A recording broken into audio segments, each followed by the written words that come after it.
Fabulous. Right. Well, I shall set things off by welcoming in everybody who's here watching us in the cafe as we have a conversation.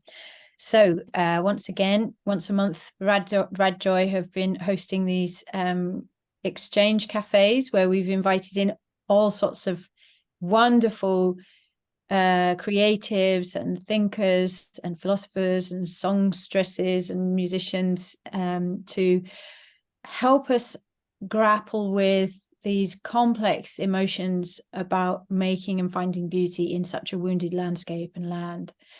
And here we are once again in the cafe, and it's darkness outside here in the north.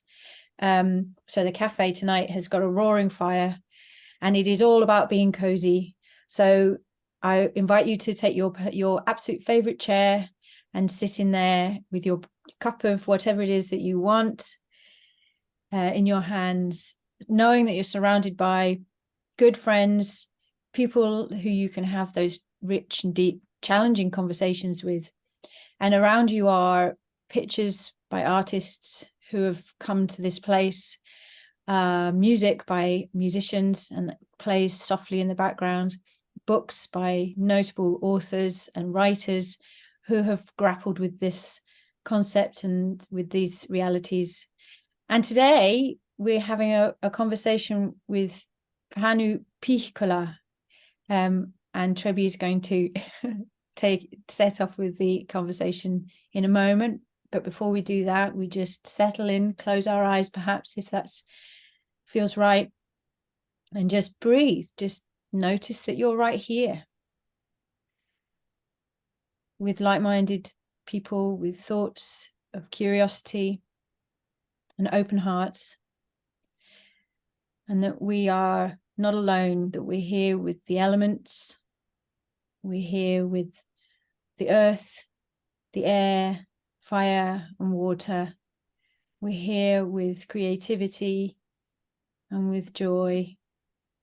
We're here with the non-human beings and the ancestors, all in our favorite cafe, ready to settle on in and hear this conversation as it unfolds. So without further ado, I hand over to you, Trebi. Thank you, Harry. Yes, we're here tonight with Dr. Panu Pihkala. We're in Helsinki, Finland. Actually, I'm there too. Panu specializes in climate anxiety, eco-anxiety, and he has identified climate emotions in a way that nobody else has done. We're going to be pursuing that tonight. He teaches at the University of Helsinki, where he works as an adjunct professor, and in environmental theology.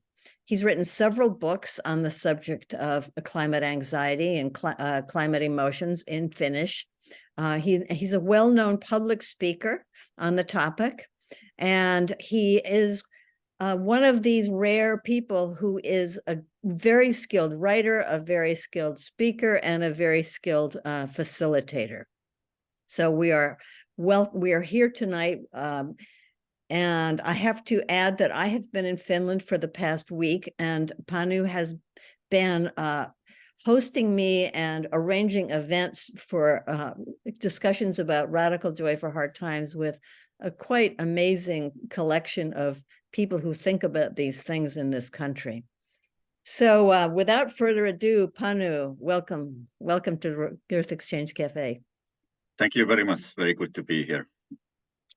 So let's start by talking about the climate emotions. I think most people, when they think about the subject of climate emotions, they imagine maybe 3 or 4 things: despair, grief, anger, fear. And you have written a book, and you identify 80 climate emotions. So I wonder if you would start us off by just describing this immense range of emotions. Yes, thanks for asking. And let me say first that it's been a real pleasure to host Treppe here, and I'm very grateful for these opportunities. And so this is after a a road trip of several days going around Finland, so it's been lovely. Climate emotions and feelings. Language is always a fascinating thing, and the Finnish language doesn't separate between emotion and feeling. We just use one word, tunne, meaning how it feels, and that's what we do. And when I speak about climate emotions, I don't make lots of distinctions, whether that's conscious or not so conscious, but if you have it in your body mind, so to speak, then it's an emotion in this simply defined. So emotions help us to react to things in the world. There are interactions between ourselves and the world, and they usually have something very important to tell us, or they include energy that we can then try to direct to good use, or then it can lead to complications. And climate change is such a big thing that it can cause practically almost any kinds of emotions and feelings. But of course, some of them are more prominent than others. And that's been a mission in my research and public work, to talk with different people about these climate emotions and feelings, to read about general literature about emotions and feelings, and then try to think about this intersection between climate change and our affects, if we use that word. And for different people, the practical needs might be slightly different. There's a universal thing that we benefit if we know even roughly what we are feeling. It's not a control thing, but it's quite important to notice whether you are feeling guilt about something related to the climate, or whether you are feeling fear about something related to the climate, because then it helps you to react to the situation in a different way. And sometimes what is broadly called climate anxiety or climate distress can actually be hidden forms of various other emotions which are then stuck in our body minds in one way or another. I could talk a lot more, but I think I'll stop here for now. Well, one of the things that I found really enlightening about your climate emotions is that you have positive ones. Harry, are you able to share that that slide? I could make you a co-host if that is going to help facilitate that. Yeah, which one? The one of the climate wheel. Yep, just bear with me. If you want to keep talking while I just get that sorted. Okay. Yes. So yeah, your climate emotions, I think it's so common, and for me this is true certainly, to think of the emotions when we think about climate change as all negative, and I was really interested to see the positive ones. And I wonder, while Harry's getting this light up, if you would talk about things like interest and empowerment and how we get to those. Yes, thanks for mentioning. And climate change is such a huge thing that, of course, the more exact objects of our emotions can be different things. And here you can see the climate emotion wheel published by the Climate Mental Health Network by a working group. Anja Kamenets was much working there, and I was an advisor there, and they used my research article toward a taxonomy of climate emotions that is also found online. So Treppe mentioned my Finnish book about eco-emotions, and many of those are available in English in this taxonomy of climate emotions article, and then a selection of those ones are here in this wheel. So there's more to read if people are interested. So this, what is here called positivity, quite often this is related to people acting to make climate matters better. So, for example, gratitude, it's quite difficult to feel gratitude simply for the existence of climate chaos, you know. That requires quite a misanthropic position, I think, if you are feeling gratitude for the whole thing. But then again, numerous people, including me, feel a lot of gratitude about people who are honestly trying to do a lot in relation to climate matters. And there's a huge amount of these people worldwide, and they are often against strong odds. Our structural systems are producing much of the problems, but people are trying bravely, and our news feed usually doesn't capture that as much as it should. And that's, of course, why solutions journalism is so important, for example, and sharing also good news, and not to do silver lining, but to keep the balance also. So people are interested, they may be inspired, there may be empowerment when they try to do something together, feelings of togetherness, camaraderie, for example, and gratitude both towards the modern human world in general and for people who try to do good and various creatures. Empathy and compassion are at the heart of things. My dear colleague Caroline Hickman likes to say that eco-anxiety is fundamentally eco-empathy or eco-caring, and I agree, and I've written sort of similarly in my Finnish work. What is not mentioned here is meaning, and that's not exactly perhaps a feeling or emotion, but I think that's highly crucial, that when together with others we try to encounter reality and work for a better world, there's lots of feelings of meaningfulness in that. And I think that's highly important, and also something which I really appreciate in Radical Joy for Hard Times, the meaning that people find in making acts of beauty together. Yeah, thank you. And I think, you know, one of the things that I've slowly come to realize myself is that the despair and the grief and the sorrow that people do feel about what's happening to the earth is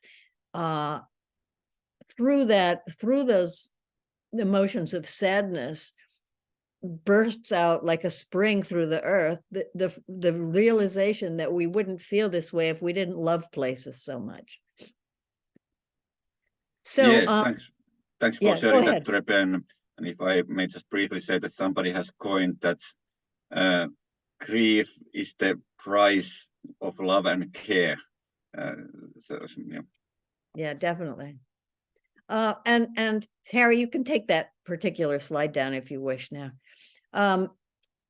Two things that I have particularly noticed since we've been here, and that I'd like to ask you about, two specifically Finnish responses to when the environment isn't quite working or doing the things the way that we wish they would or remember that they once did. And one is winter anxiety. Would you tell us about winter anxiety in Finland? Yes. So both anxiety and sadness are present when people feel the consequences of global warming for snow and winters. And generally, people in the Nordic hemispheres have grown with snow and winters.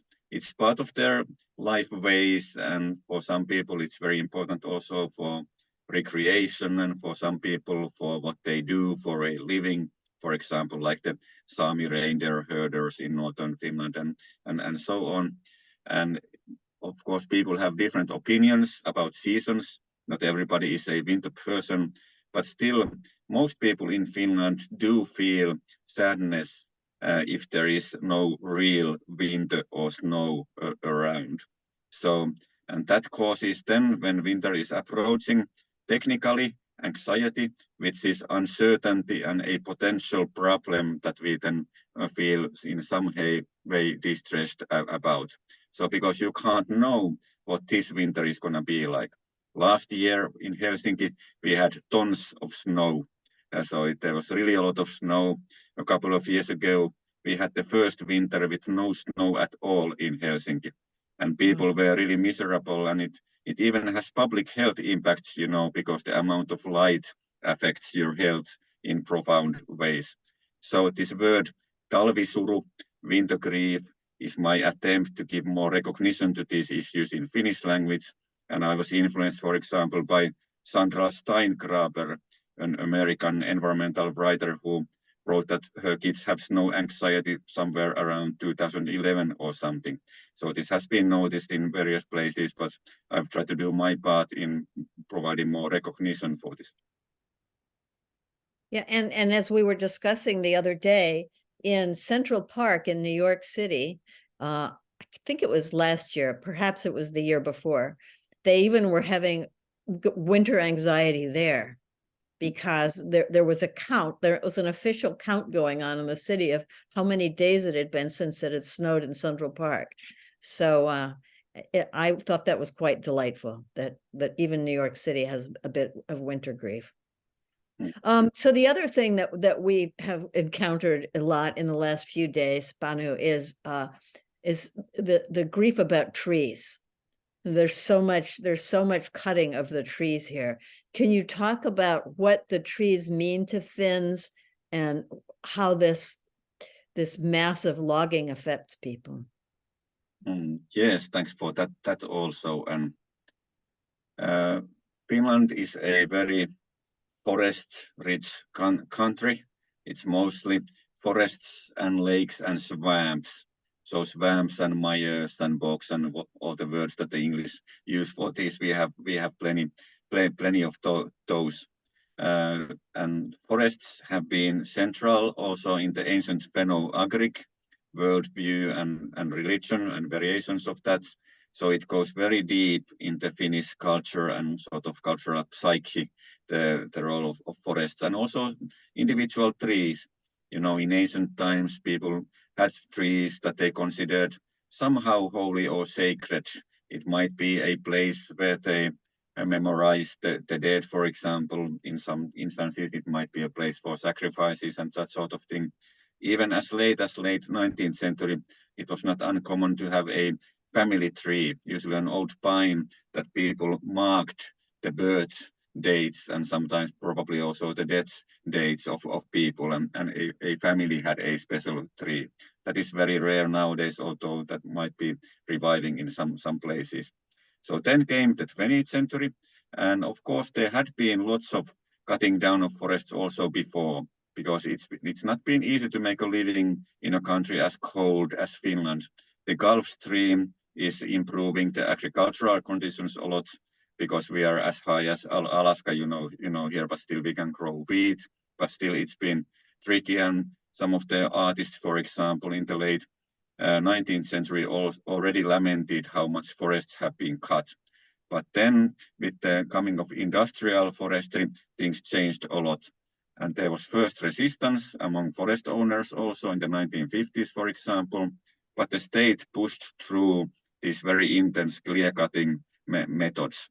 And that was sort of sacrilegious, sorry for the pronunciation, for many people. But over the decades, that became the new normal, so to speak. Still, some people felt sadness about what's happening, and that continues to this day.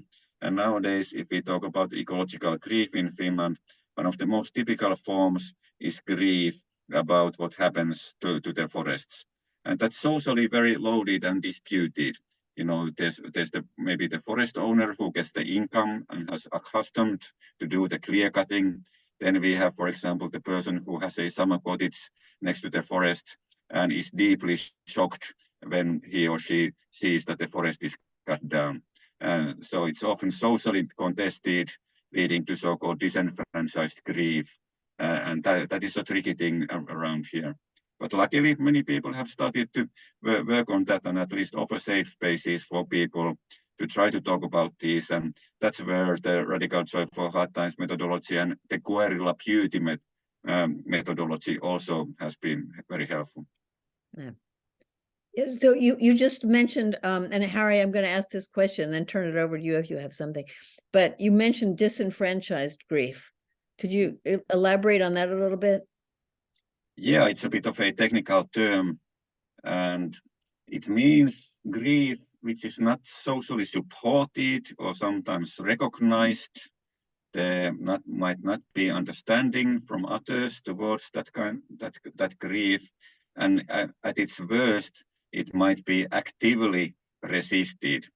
So classic cases in grief research are, for example, involuntary childlessness, that people find it difficult to encounter because that's such a huge thing, and then they end up saying that, oh, I'm sorry, but I'm sure that you will get a child someday, or then that, well, but you can always adopt a child.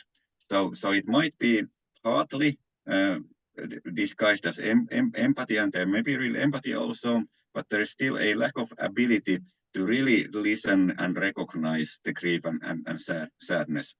And Kenneth Doka is the grief researcher who has really put forward scholarship on disenfranchised grief, and some ecological or environmental grief researchers quite early on noticed that, hey, this is really going on very often in relation to ecological grief.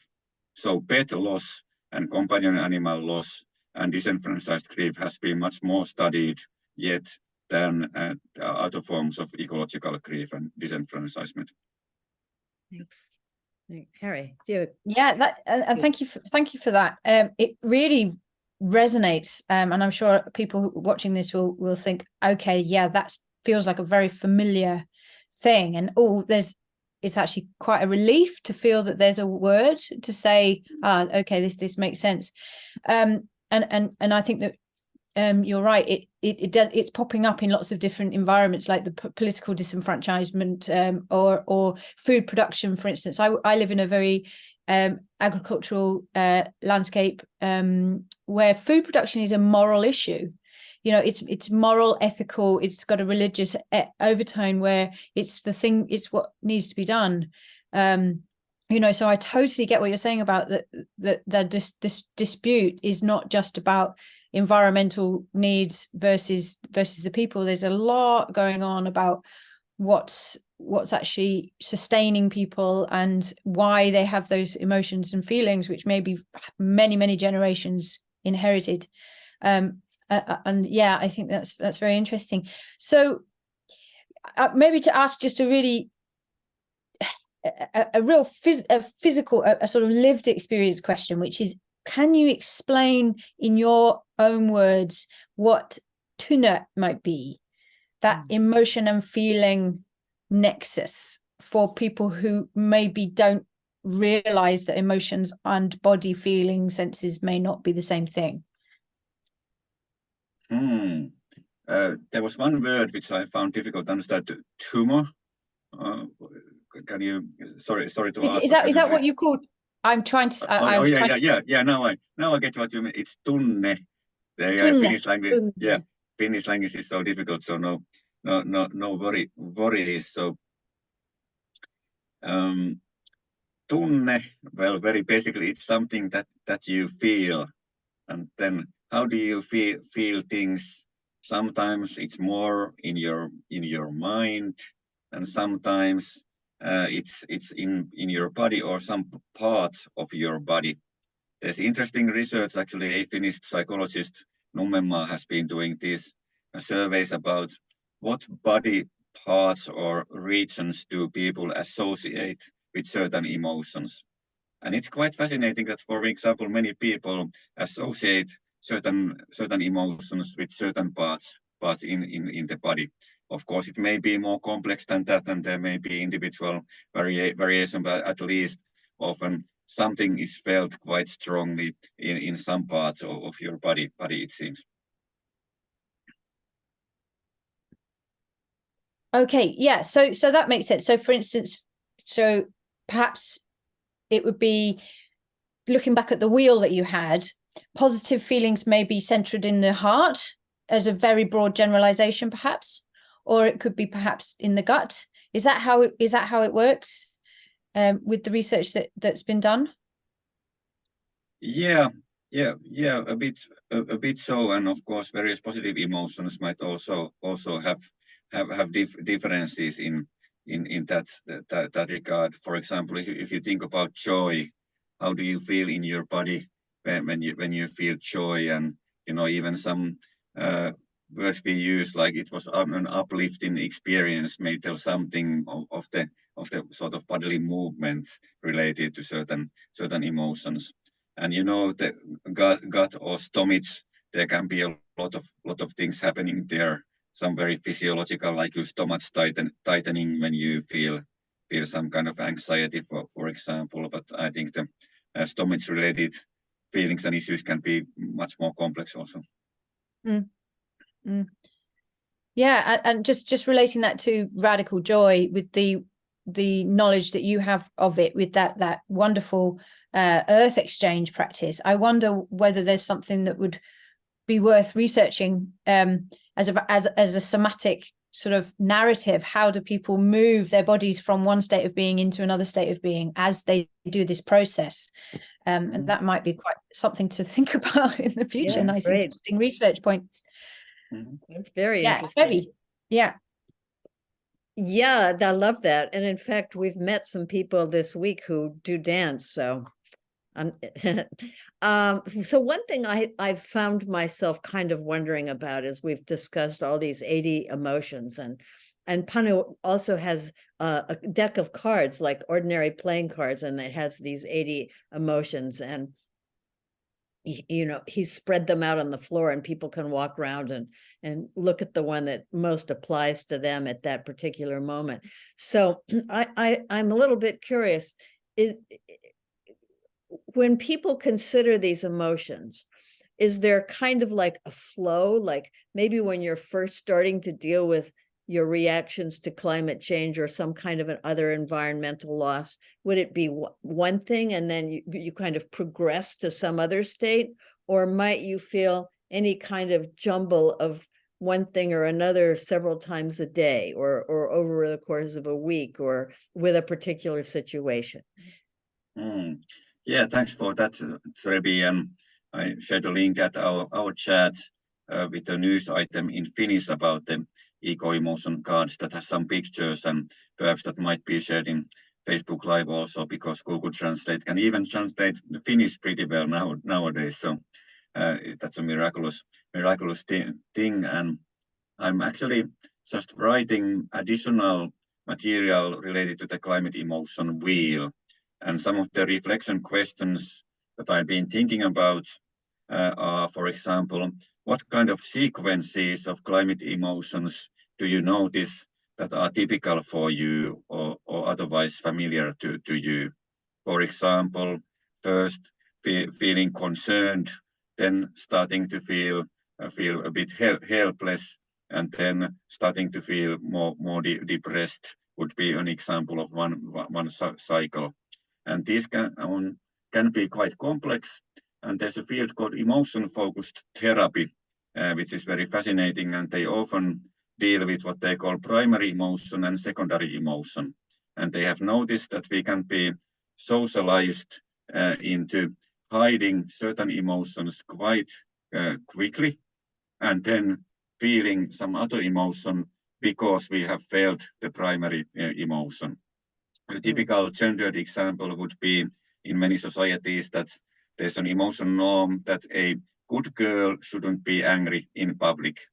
And if you get socialized in that, then you very easily start to feel sort of guilt for being angry, even though that may be a very important emotion pointing to some perceived injustice and the need to defend your boundaries.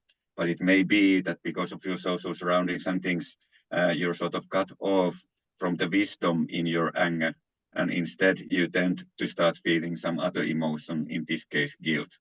And I think that these kinds of things happen also in relation to climate matters, for example. And interestingly enough, in relation to Radjoy, I think that often sadness gets overrun by other emotions, because we haven't had so many skills in our community to encounter the sadness and live it, and it can be complex. Yeah, and similarly, boys are often told that boys don't cry. So it's the same kind of thing, same kind of conditioning. Exactly. Another thing that's really interesting about your work is that you have these two other wheels, and they have 3 different segments. And one is, do we have a slide of that, Harry? The 2 different. I can share the link to that also. So I'll put it now to them. Yeah, just bear with me and I'll bring that up. All right. Yeah, because it's the same 3. It's the same kind of 3 perspectives in a way, but one is not so healthy and the other one is. So let's explore that when we get the slide up. And Harry, if you can't find it, Panu has it. Yeah, so I can talk about this while Harry is searching for it. So that's called process model of eco anxiety and ecological grief. So there's a link to that article, and if Harry, you scroll down a bit, you'll see a graphical abstract, and that's the visualization that Trebi is talking about. So this was a major effort. Yeah, this one. This was there is a version with better resolution also, but we'll manage with this one, no worries. So major research effort last year and also the year before that, which one on attempt to do a process model which would be simple enough that it's easy to use, but also nuanced enough that it wouldn't give too wrong a picture of such a complex issue. Because previously, people had often been using Elisabeth Kubler-Ross's famous 5 stages of grief model also for climate grief. And some of the dimensions in that stages model, they are very telling in relation to people's reactions. But the trouble is that many people then interpret the stages model as a linear, and they start sometimes to think that it's normative, and even asking themselves that, I didn't feel these things in this order, or I didn't feel that thing. Is there something wrong with my grief? And well, this is not what Kubler-Ross meant herself either, and there's been lots of critical discussion about that. But especially with such a complex issue as the ecological crisis and various local manifestations, there's bound to be more fluctuation and oscillation, and one doesn't just reach a guru-like acceptance and then stay there for the rest of their life, but there's going to be waves and going back and forth. And there's actually a lot of these interpres writings expressed in various terms. So very briefly, from left to right, there's unknowing, semi-consciousness, awakening, possible shocks, and credits to Linda Basel and Sarah Edwards for their early waking up syndrome essay. I've been sort of developing some of their things further here. And then there's the circle called coping and changing with 3 dimensions. And so there's action. Then the second is grieving, including other emotional engagement. And thirdly, distancing, including both self-care and avoidance. And the idea here is that it seems that in order to adjust and transform or to cope, people need elements from all these 3 dimensions. So there needs to be feelings of efficacy via action, whatever your type of action is. And there needs to be engagement with changes, or often also with losses, and other emotions related to that. Grief processes include negotiations of guilt and responsibility, for example. People start asking that, could I have done something to prevent this loss? Or am I now reacting in the right way? And these guilt dynamics are present in all kinds of grief processes. Or anger, for example, towards the loss or towards oneself and so on. So there can be lots of emotions interlaced in grieving. And then distancing, that is very much needed. We need to rest also and take breaks. And some grief researchers have written well about this, like Strobe and Schutz, in what is called the dual process model of coping with bereavement. And then avoidance is a stronger form, and sometimes we may need that too, but a sort of balance is needed. And then there's this outer sphere of stronger anxiety and or depression and or burnout. So the sort of visual and substantial idea here that if you do only one of these dimensions overly strongly, then you end up getting closer to this outer ring of stronger anxiety or depression or burnout. A very typical problem I encounter, because I work a lot with environmentally minded people, is that they overwork in their action and they find it difficult to take breaks. And there might not be so many grieving skills in the community, and then they start to burn out, for example. So that's the heart of the model. And then there's this second wheel, which shows like a more balanced situation where the movement between these 3 dimensions is more flexible and there's more consciousness about it. You learn skills about how to practice self-care instead that you sort of have to distance yourself from matter because it just becomes too much. So I know when that's you a lot. no, it's not. It's thank you. And what's I find intriguing about those two wheels is that it's the same phenomena on both sides, and it's about recognizing the need for the balance from all of it. So when you encounter these climate change activists or other kinds of ecological activists and they're burned out, how do you as a facilitator work with them to help them get more of that balance, for example? A very good question, and often I don't meet those ones who are especially burned out because they are in somewhere else and they don't find the strength to come to workshops. So people who I meet might be on the danger of burnout, and then they usually really appreciate the idea of balance. And even just talking about this in a workshops gives more public recognition and validation that hey, actually yeah, this is something we need to do, and social support and social norms are so important in relation to this. Then if people have experienced that burnout, it might take time to get ahead forward from that. And some people then find a kind of survivor mission, which means this is Robert J. Lifton's term, a great admiration for Lifton, this American psychologist, that sometimes if you have suffered things, you may find a way to use that knowledge to help others. So that becomes sort of your survivor mission, which gives you meaning and helps others. So that's one way that they then start to warn other activists that, please do take breaks, even though it may be difficult. Yeah, thank you. I too am a great admirer of Robert J. Lifton, and he wrote several books about the survivors of Hiroshima and Nagasaki. And I'm sure you know this, but he's now in his 90s, and his most recent book was about climate change. Yeah, he's very inspiring. That's quite something. Yeah. Harry, you have something else? Oh, I was just looking through those again, and there's a couple of thoughts about how, again, I think Trevi mentioned it, how interrelated they seem to be. That I think graphs can sometimes look a bit abstract, they can look a bit disconnected. Here's how to flow from A to B, and we've done a study on it, so it must be right. But there's something very real about actually how familiar, when you break it down, how familiar those things are to one another.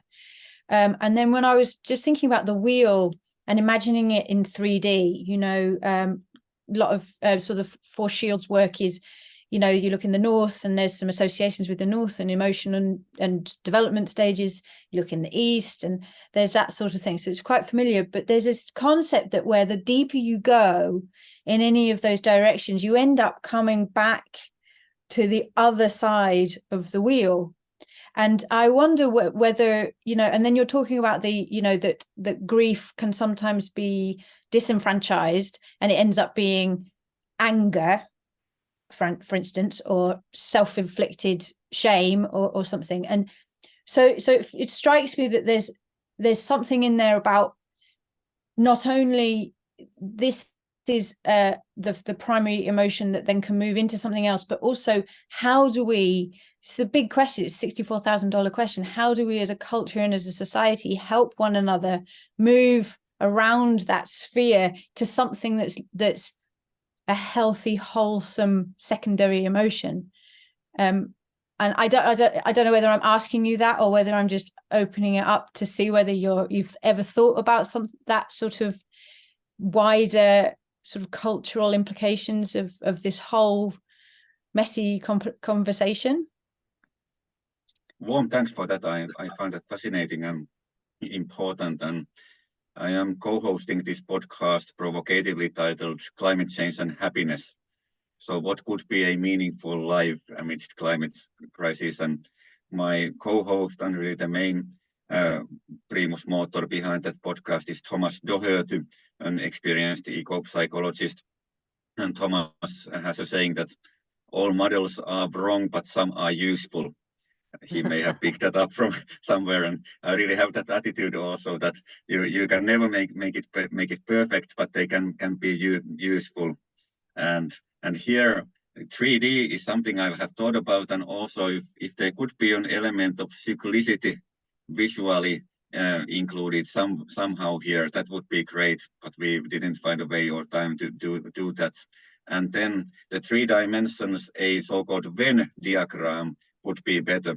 That's a diagram where there is overlap between the various dimensions, because it's easy to see that, for example, when Extinction Rebellion folks have a ecological grief parade, that's both grieving and action.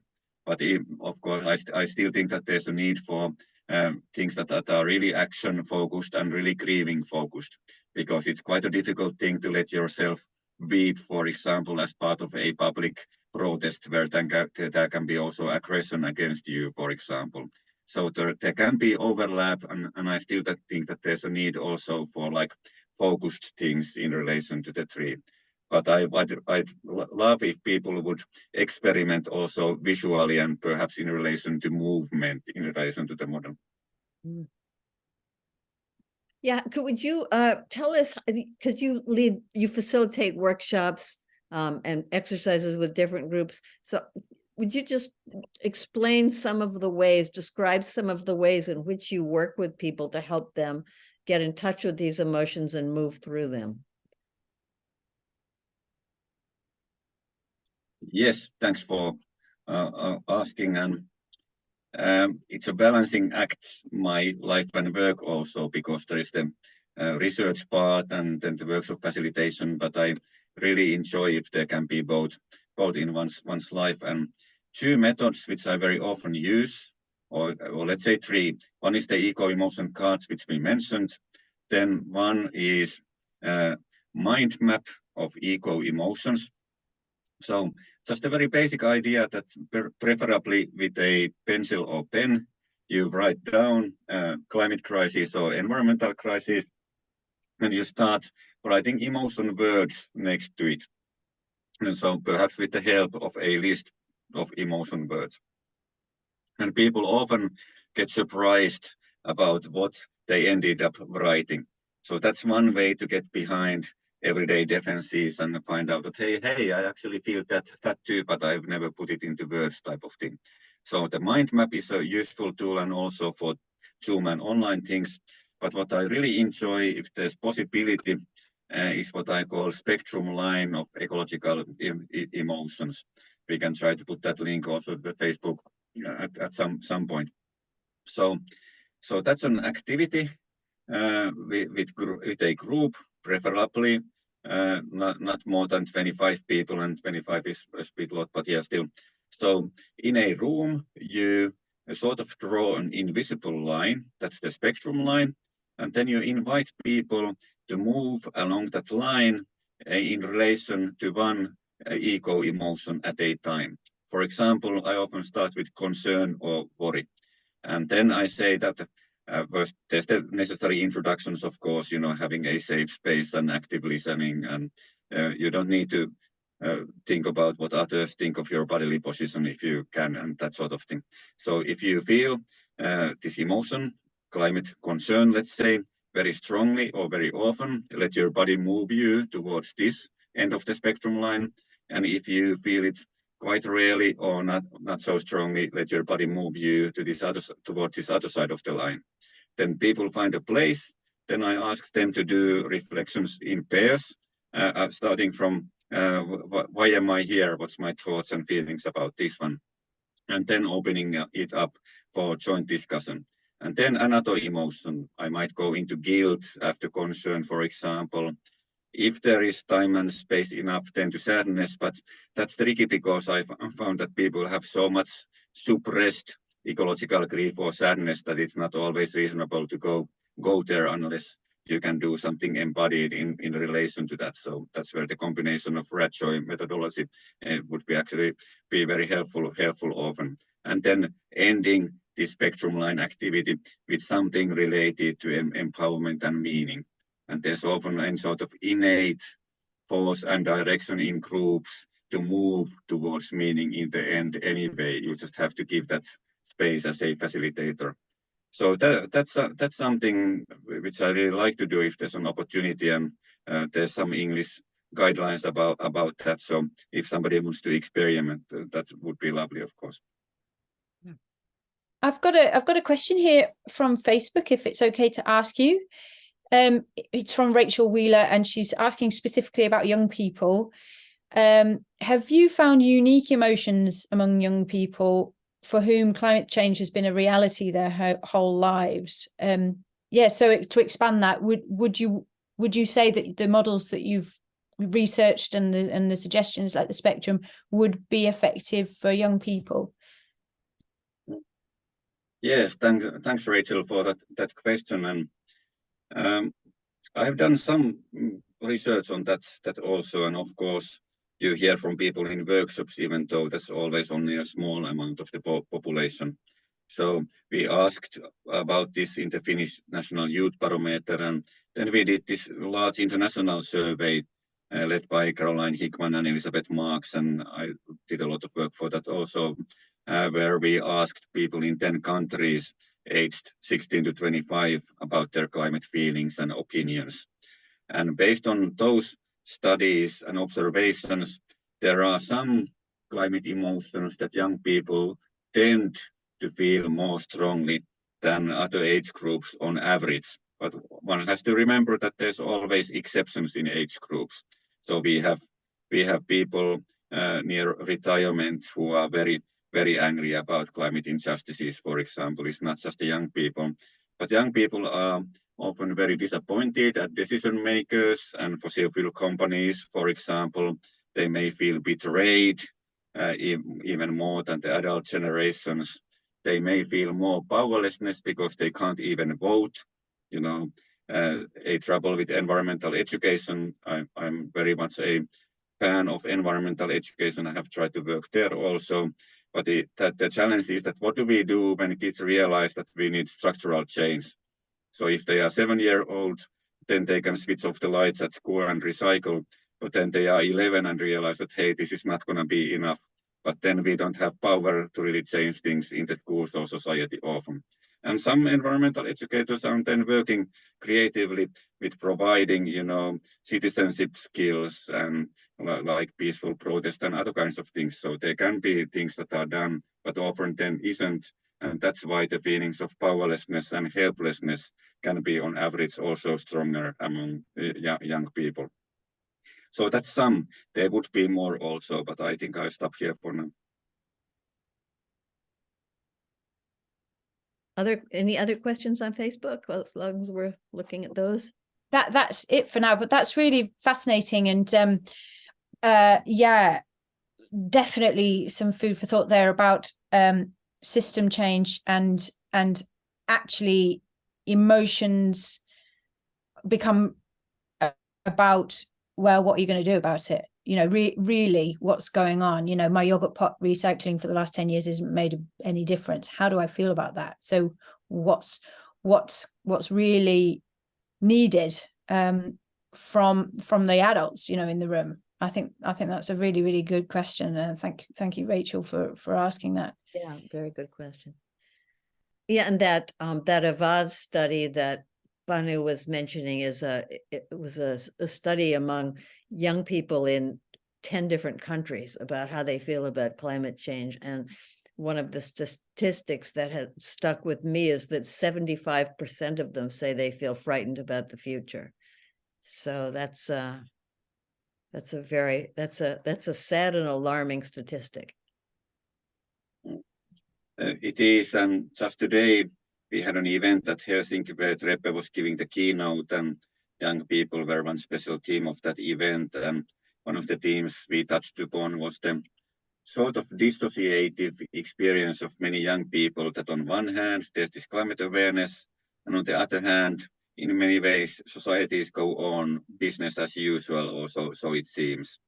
And of course that kind of feeling of absurdity even, or madness for some people can be felt by people of all ages. But I think that for those who sort of wake up to climate reality as a young person, it must be very, very striking. And then it leads to a kind of double life, to borrow another concept used by Robert J. Lifton, for example, that you sort of live in two kinds of realities.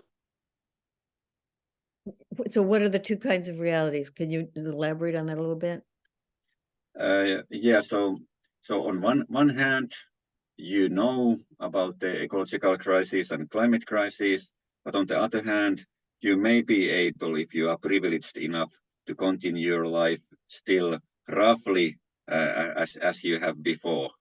So it's there, and this came up in the pioneering ethnographical research by Kari Maria Norgard in Norway in early 2000s. And then she found out that the people in this Norwegian community usually didn't speak about climate change at all, but then during the dark hours after parties or dance, and then something began to come out, and they were sad and distressed about losing the traditional winters and huge complications with guilt because Norway benefits so much from the oil industry, and some of them even said directly that one finds a way to live a double life type of thing. I don't remember the exact quotes, but that's something about it. Thank you for that example. We're gonna close out with we're closing the cafe in a little bit, but I wanted to ask you a personal question. As we've been driving around Finland the last few days and meeting all these different people and experiencing various kinds of environmental damage and ceremony and conversations, what have been some of the ecological emotions that you felt in the last few days? Yeah, that's a nice one. Well, certainly yhteisöllisyys in Finnish, which translates roughly as togetherness, but the word yhteisö means community in Finnish. So like a community feeling, coming back to the different languages and emotion words. So definitely that's, I've been feeling meaningfulness in relation to the ecological crisis, and I've been often feeling some sort of joy or gladness when I have seen that people have resonated, for example, with what you have been talking about, Treppe, and finding some new ideas and finding some connection to people and ideas and emotions. So if one works as a facilitator of the road trip, as I have in this case, so that feels good to see people finding things and experiencing meaningfulness. So that's some of the things, but then of course also mild sadness, because if you just drive along a highway in Finland, you're gonna see clear-cut forests, and I'm not okay with that, and I guess that I'll never be, or I don't want to be. Actually, I don't want to be, totally destroyed by seeing them, because it's gonna be difficult to function if I was, but still this sort of openness to that. But mostly positive emotions, because it's been such a lovely road trip, even though we have been discussing some quite difficult matters. Yeah, it's been wonderful. Thank you. Mm-hmm. So, Harry, do you have anything else to add before you take us out of the cafe for the evening or the afternoon, as the case may be?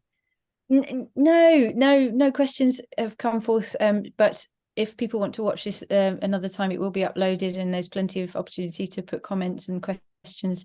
But I think just with that last thought that, we have been talking about the deeper, the rawer edge of this, and we are invested, and we are emotional beings with those felt senses. And I think sometimes just to remember that we're in a cafe, and that it's surrounded by all of this richness that reminds us that we are not alone. It's as simple as that. We are here with our favorite cup of something in the warmth.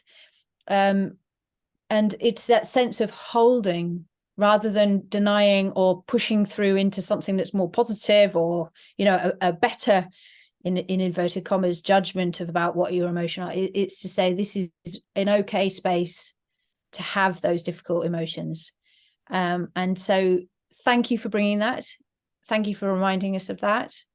And may you remember that if you close your eyes, and this is for everybody who's listening as well, when these feelings are overwhelming, because we know that there's a ramp up of difficulties right now in many, many ways, that we can close our eyes and remind ourselves that we have this community in this exchange cafe, and that's a comfort in itself somehow. And so perhaps I'll just lead us out. We're in that space. We've heard the most wonderful, difficult, enlightening, educational conversation.